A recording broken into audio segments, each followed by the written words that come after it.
نبی اکرم صلی اللہ علیہ وسلم نے ارشاد فرمایا 3 قسم کے لوگ ایسے ہیں جن کے لیے یہ وعید ہے کہ کل قیامت کے دن اللہ رب العالمین نہ ان کی طرف دیکھے گا، نہ ان سے بات کرے گا، اور نہ ہی انہیں پاک صاف کر کے اپنی جنت میں داخل کرے گا۔ العیاذ باللہ، کتنے خسارے کا سودا ہے، کتنی بڑی وعید ہے ان کے لیے۔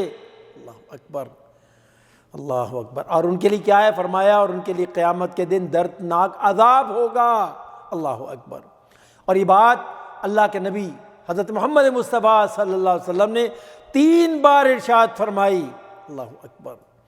حضرت ابو ذر رضی اللہ تعالیٰ عنہ جب یہ بات سنتے ہیں تو آپ صلی اللہ علیہ وسلم سے عرض کرتے ہیں، من ہم یا رسول اللہ، اے اللہ کے رسول صلی اللہ علیہ وسلم، یہ ناکام لوگ، یہ خسارہ پانے والے لوگ کون ہیں؟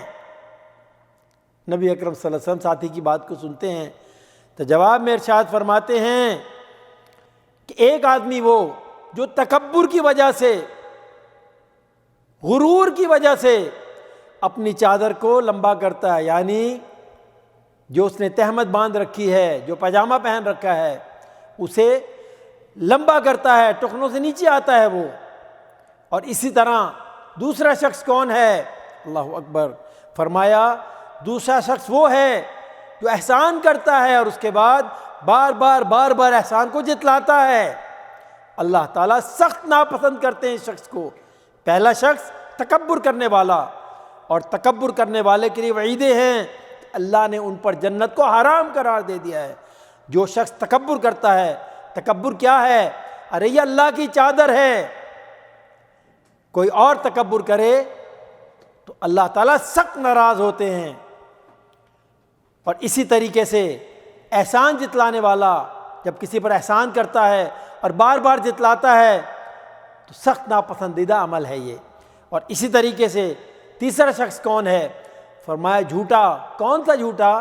فرمایا جھوٹا تاجر، جو اپنا مال بیچنے کے لیے، اپنی تجارت کو چمکانے کے لیے لوگوں سے جھوٹ بولتا ہے، جھوٹی قسمیں کھاتا ہے۔ اور آج کل معاشرے میں دیکھیں تو یہ وبا عام پھیل چکی ہے، سمجھایا جائے، بتلایا جائے تو کیا کہتے ہیں کہ بھائی تمہاری بات تو ٹھیک ہے، لیکن کیا کریں، اگر سچ بولیں گے تو پھر مال نہیں بیچ سکتے، نفع نہیں ہوگا، ہمیں مارے جائیں گے، بھوکے مر جائیں گے۔ اللہ اکبر، کیسی باتیں کرتے ہیں لوگ۔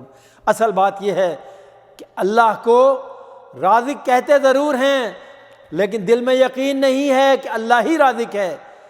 سچا تاجر بننے کا حکم کس نے دیا ہے؟ اس ذات نے دیا ہے، اللہ رب العالمین۔ رازق حقیقی اللہ، مالک حقیقی اللہ، معبود حقیقی اللہ۔ تو کیسے ممکن ہے کہ اللہ تعالیٰ رازق حقیقی ہیں اور ہم ڈر رہے ہیں کہ اگر ہم سچ بولیں گے تو ہم بھوکے مر جائیں گے؟ بڑے خسارے کا سودا ہے میرے بھائیوں، بڑے خسارے کا سودا ہے۔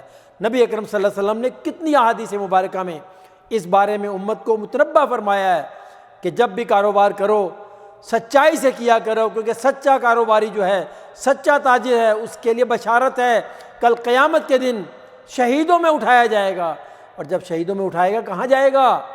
شہیدوں میں اٹھایا جائے گا تو سیدھا جنت میں جائے گا۔ اللہ اکبر، اللہ اکبر، وللہ الحمد، وصلی اللہ علی نبینا محمد وعلی آلہ وصحبہ اجمعین۔ صلوا